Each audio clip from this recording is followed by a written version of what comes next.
ستار صاحب، اب انضمام کے معاملات تو تقریباً طے پا گئے ہیں مختلف دھڑوں میں. یہ بتائیے گا اب کیا اعلان بس ہوا چاہتا ہے، کس وقت یہ اعلان ہو جائے گا آفیشلی؟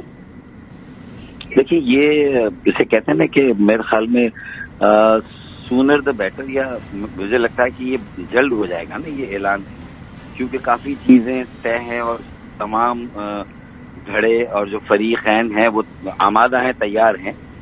میں 2-2.5 سال سے کوششیں کر رہا تھا، شاید میری بات اور میرا ویژن اس وقت میرے ساتھی نہیں سمجھ سکے، چاہے وہ ایم کیو پاکستان کے تھے یا پی ایس پی کے تھے، لیکن اب سب کچھ سمجھ میں بھی آ رہا ہے اور سجھائی بھی دے رہا ہے اور بڑی چیزیں واضح ہو گئی ہیں. اصل محرک کیا ہے، اس کا بیک گراؤنڈ کیا ہے؟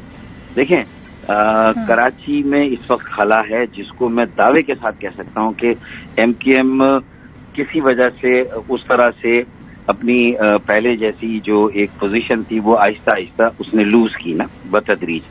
اچھا، پی ٹی آئی یا کوئی اور جماعت بھی اس خلا کو اس طرح سے، جسے تنظیم کہتے ہیں، جماعت کہتے ہیں، گراس روٹ پہ محلوں میں گلیوں میں ایک نیٹ ورک کا قیام جو ہے وہ پی ٹی آئی کے اس سے بھی نہیں ہو سکا.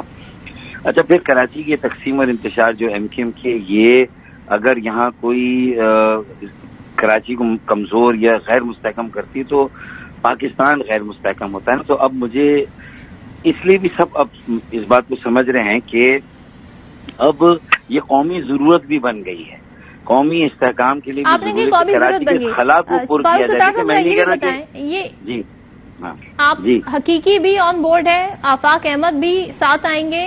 What about M Q M London? تو کیا یہ صرف سلیکٹو ہے معاملہ یا یہ دو دھڑے بھی ساتھ آئیں گے پوری ایم کیو ایم؟ ابھی تک تو M Q M O R C جو گروپ ہے، جو نئی جماعت میں نے نہیں بنائی، ایم کیو ایم پاکستان، اور تیسرا فریق پی ایس پی ہے، ٹھیک ہے نا. لیکن میں آفاق احمد کی آگے اس پورے یکجہتی کے اس میں قافلے میں ان کی شرکت کو بعید از امکان قرار نہیں دیتا، رول آؤٹ نہیں کرتا. انہیں بھی ہونا چاہیے اور وہ بھی ہوں گے، مجھے لگتا ہے ہونا چاہیے ان کا بھی کردار. اچھا، یہ میری ساتھ جہاں تک ہے میں تو سب کو جوڑنے کی بات کر رہا ہوں، ٹھیک ہے نا. اچھا، اب لندن کو بھی جوڑیں گے آپ؟ جی کیا کہتے ایم کیو ایم لندن کو بھی جوڑیں گے؟ دیکھیں، ایم کیو ایم لندن کا یہاں میں نے 23 اگست کو ایم کیو ایم لندن سے علیحدگی اختیار کی تھی نا. تو اس کے بعد جو ہم جس ایجنڈے پہ آج قائم میں کھڑے ہیں، میں تو صرف ان لوگوں کو جو ایم کیو ایم لندن کے ساتھ ابھی بھی جڑے، میں ان سے یہی کہوں گا کہ اس وقت ضرورت یہ ہے کہ خاص طور پہ مہاجروں میں اور تمام اکائیوں میں جو کراچی میں رہتے ہیں خاص طور پہ، اور پھر پورے ملک میں بھی یہ بہت اس وقت جو ملک کے معاشی حالات ہے، جو معاشی بحران، سیاسی بحران ہے، اس میں کہیں سے کوئی راستہ نکلنا چاہیے. تو شاید یہ ایم کیو ایم کے مختلف دھڑوں میں یکجہتی سے ایک راستہ نکلے گا.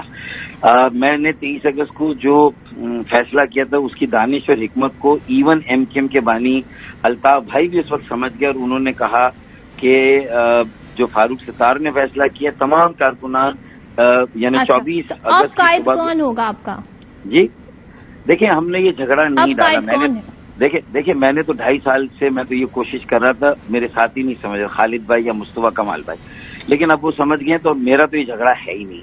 میں تو ایم کیو ایم کو بچانا چاہتا ہوں، جس طرح 23 اگست کو میں نے ایم کیو ایم کو بچایا تھا.